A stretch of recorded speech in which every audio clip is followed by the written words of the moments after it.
The air inside the gold-leafed ballroom is suffocating, heavy with the scent of $500 an ounce lilies and the rhythmic shushing of silk against marble. Vaelen Thorne stands at the center of it, all like a statue carved from obsidian. Clad in a navy tuxedo that costs more than most people make in a year, his eyes remain flat and unreadable. He watches the elite wedding guests not as friends, but as variables in a complex equation.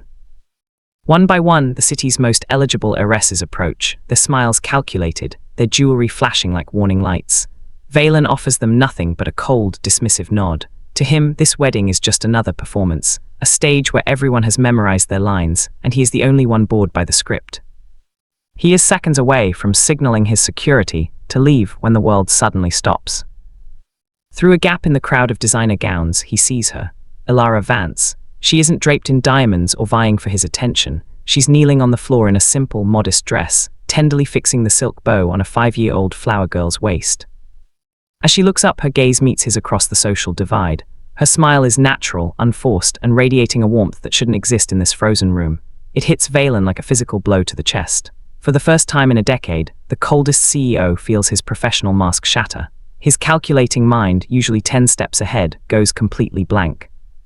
He stares, paralyzed, as the woman he thought was a ghost from his past stands there, holding the hand of a child who has his eyes. The hum of the ballroom's crystal chandeliers was still ringing in his ears when Vaelen stepped out of the climate-controlled silence of his armored vehicle. It was 5:12 a.m. The air in this part of the city was thick with the scent of damp asphalt and cheap coffee, a brutal departure from the sandalwood and expensive champagne of the wedding.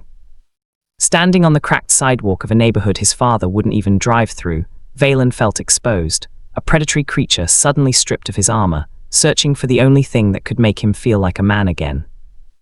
Vaelen watched the city shift through the reinforced glass of the Maybach, the glittering towers of Upper Manhattan receding like a fading dream of order. Behind him lay the wedding gala, a world of gold leaf and rehearsed smiles that now felt like a hollow theater. His driver, a man named Elias who had seen Vaelen orchestrate hostile takeovers without blinking, kept his eyes fixed on the road, though the tension in his shoulders was palpable. They were crossing the bridge into a part of the city where the Thorne name carried the weight of a threat rather than a title. "Stop here," Vaelen commanded, his voice a low vibration that cut through the hum of the climate-controlled cabin. Elias hesitated. "So this isn't a secured zone, if the chairman finds out." "The chairman isn't here, Elias. I am." The car pulled to the curb in a neighborhood where the street lamps flickered with a tired, electric buzz.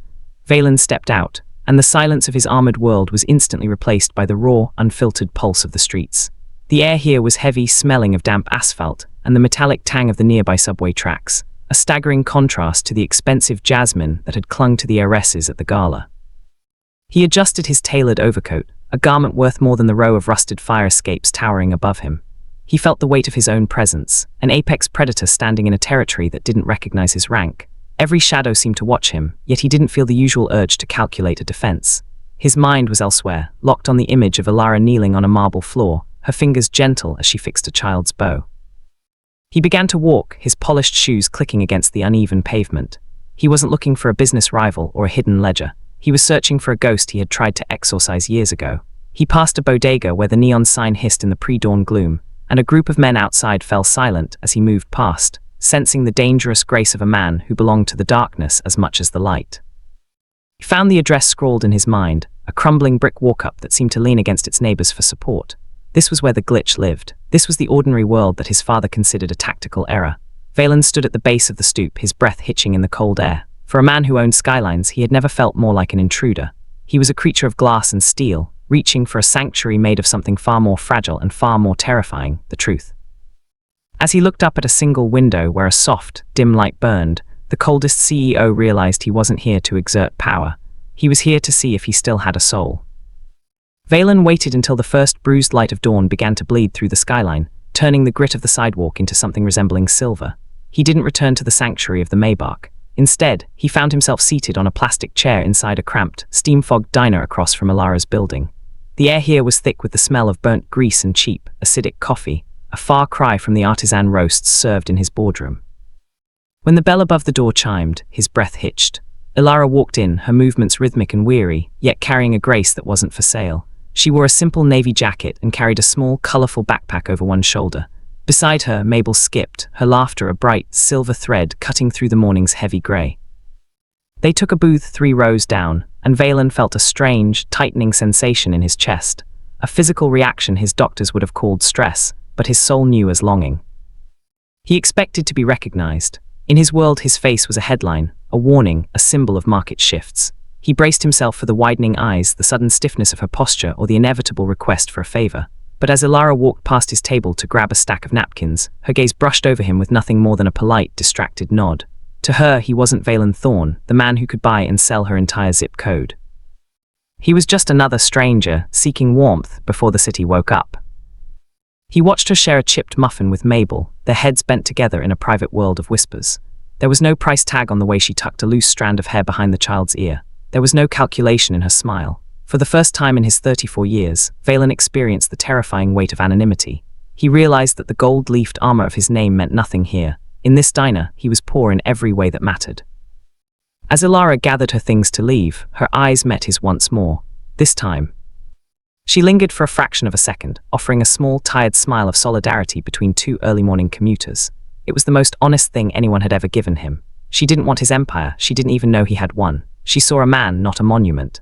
As the door chimed behind them, leaving him alone in the scent of cheap coffee, Vaelen realized he would give every skyscraper he owned just to be the man she thought he was, someone who belonged in her world. The transition from the diner to the street was abrupt, the morning air sharpening into a biting chill that smelled of salt and impending rain. Vaelen followed at a distance, his movements instinctive and silent, a ghost in a $5,000 overcoat. He watched Elara navigate the cracked sidewalk with Mabel, the child's hand tucked firmly in hers. They were a portrait of fragile peace, a scene so alien to Vaelen's violent heritage that it made his chest ache with a phantom limb of longing. The piece shattered in the mouth of a narrow alleyway. 3 men emerged from the shadows, their silhouettes jagged against the brick, smelling of stale smoke and desperation. They didn't see a woman and a child, they saw a soft target. One reached for Elara's bag, his fingers grazing her shoulder with a rough, proprietary sneer that caused Mabel to let out a small, sharp cry of terror. In that heartbeat, the man who had sat anonymously in the diner vanished. The shadow of the dragon took his place. Vaelen didn't run, he blurred. Before the lead man could blink, Vaelen was there, his hand clamping around the man's wrist with the cold, crushing force of a vice. The sound of bone meeting its limit was a sickeningly dry snap that echoed off the damp walls. Vaelen's expression didn't change, it remained a mask of terrifying, absolute stillness. He moved with a surgical, predatory grace, a strike to a solar plexus, a sweep of a leg, and a shove that sent the third man stumbling into a row of trash cans. It was over in 6 seconds. The alley went silent, save for the ragged breathing of the men on the ground.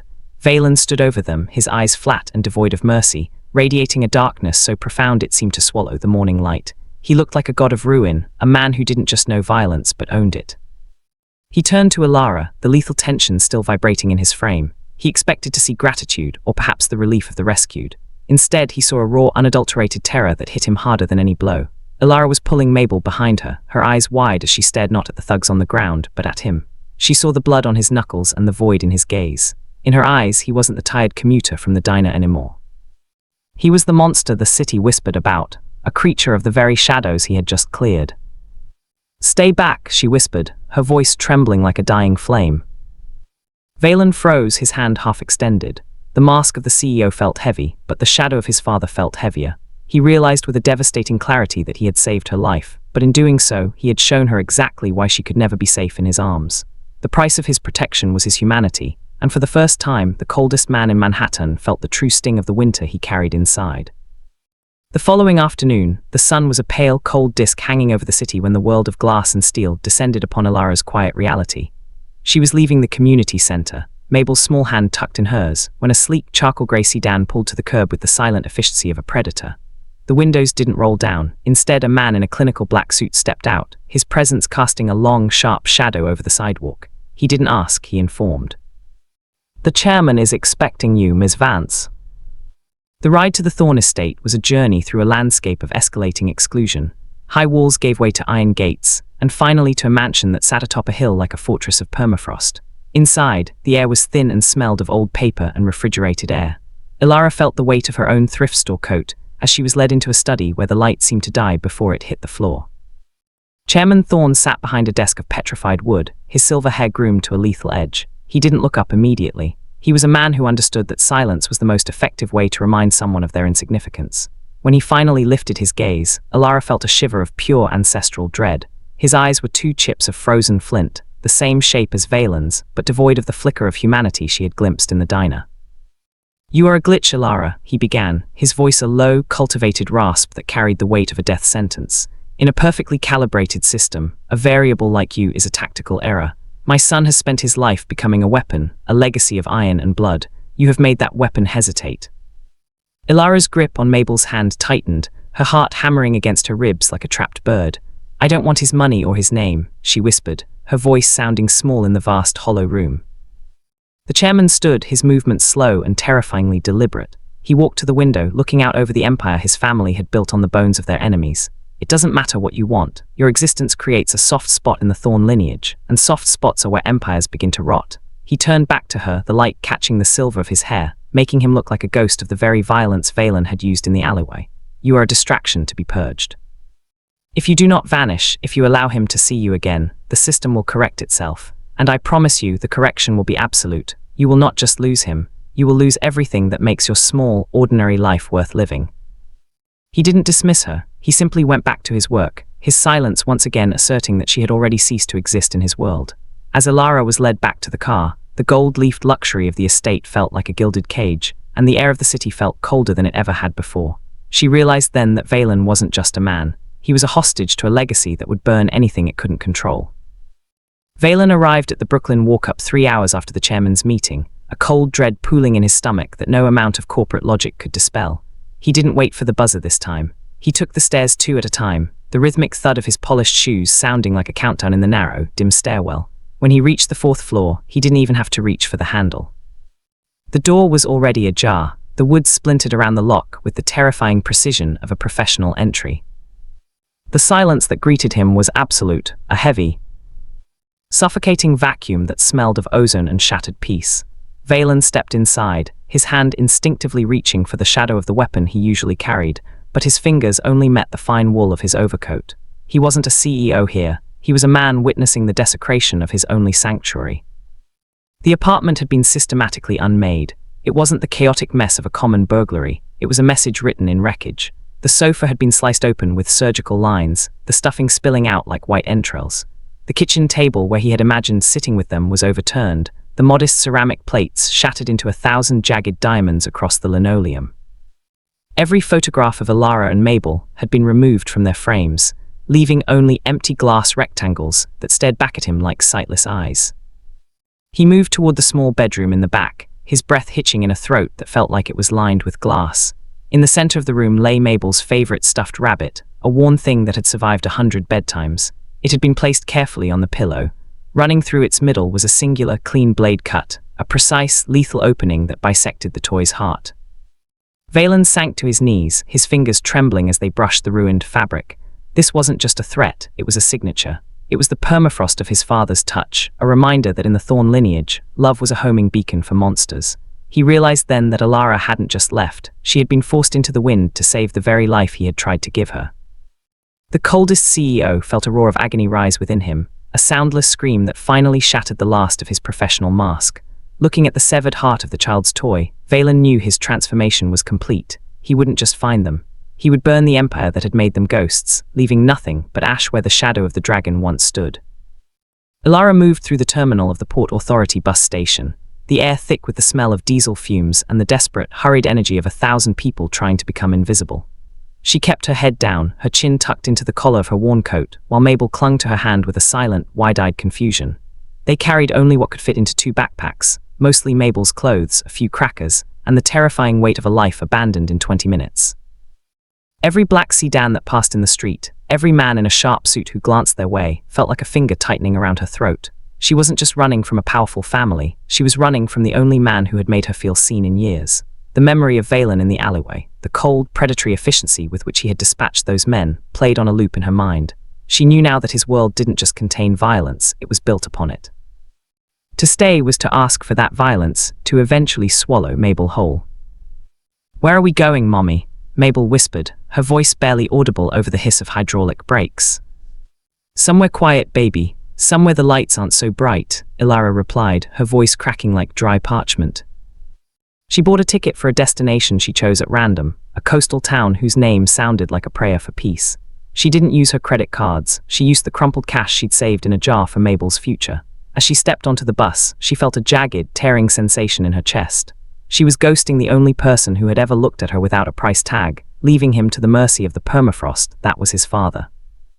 She knew Vaelen would look for her. She knew he would use his vast, terrifying resources to scan every corner of the map. But Elara also knew how to be a ghost. She had spent her life navigating the cracks in the pavement, and now she would dive deep into a city that thrived on swallowing people whole.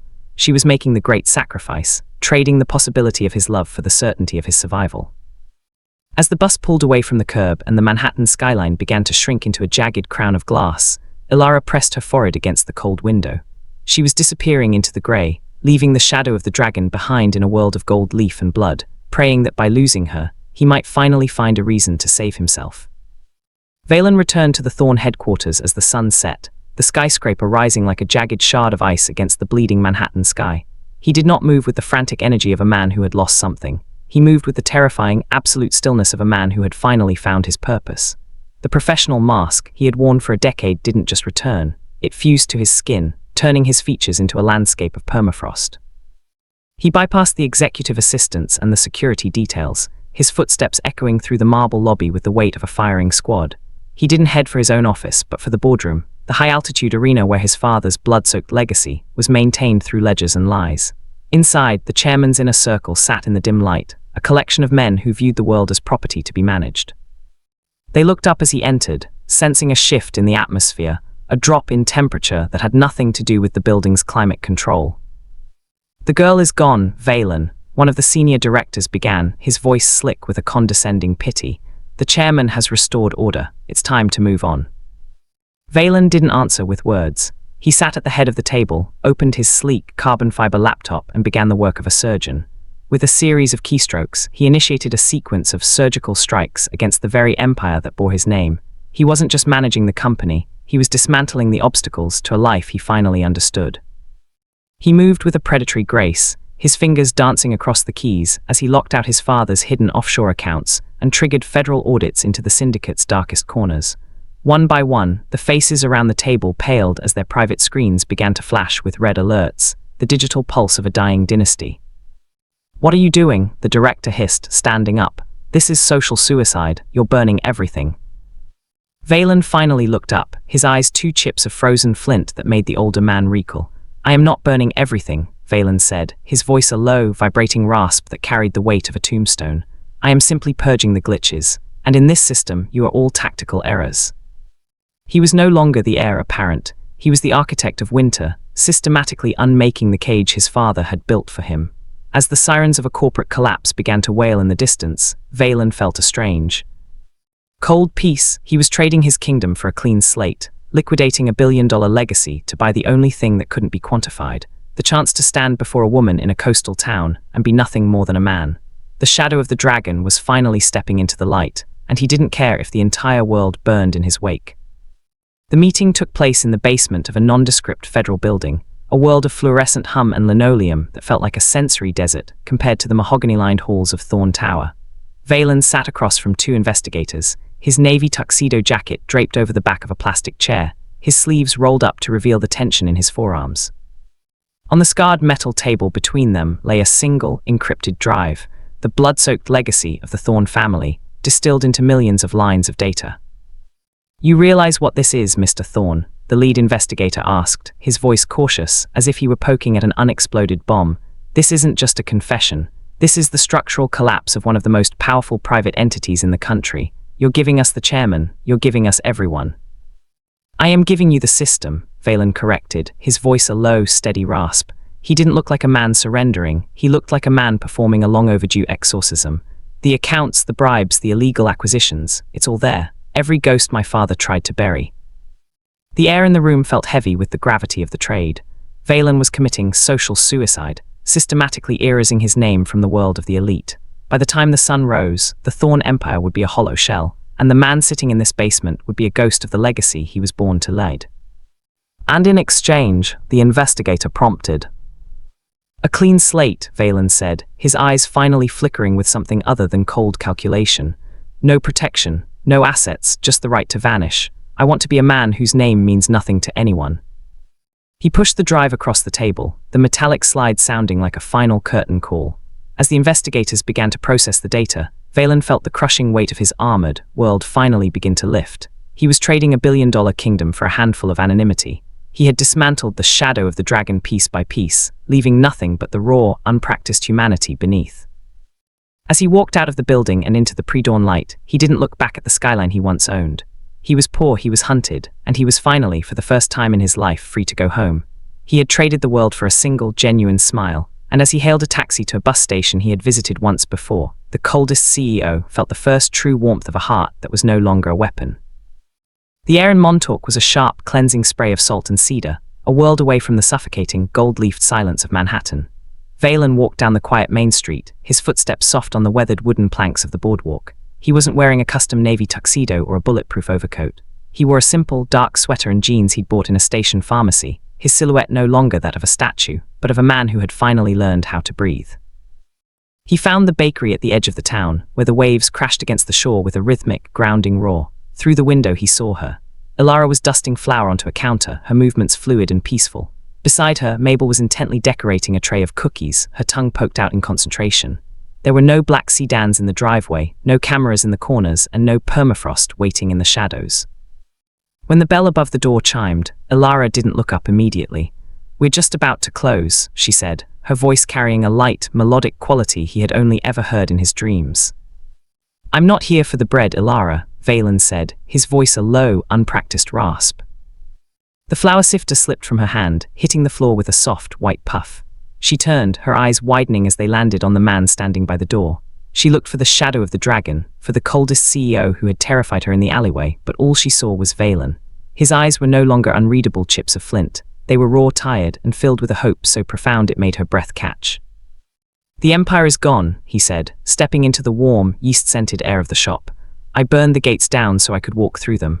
I have nothing left but a clean slate and a memory of a smile I couldn't forget." Elara didn't run. She didn't look for the exit. She looked at the man who had traded $1 billion legacy for the right to stand in a small-town bakery. A small, shy smile began to pull at the corners of her mouth, the same genuine, unguarded smile that had frozen his heart a lifetime ago. Vaelen didn't just watch her this time. He smiled back, a clumsy, unpracticed expression that felt like the first sunrise after a permanent winter.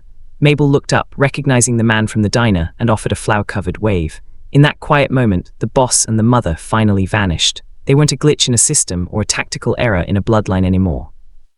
They were the beginning of a new story, written in the salted sun, where the only thing that mattered was the person standing on the other side of the counter.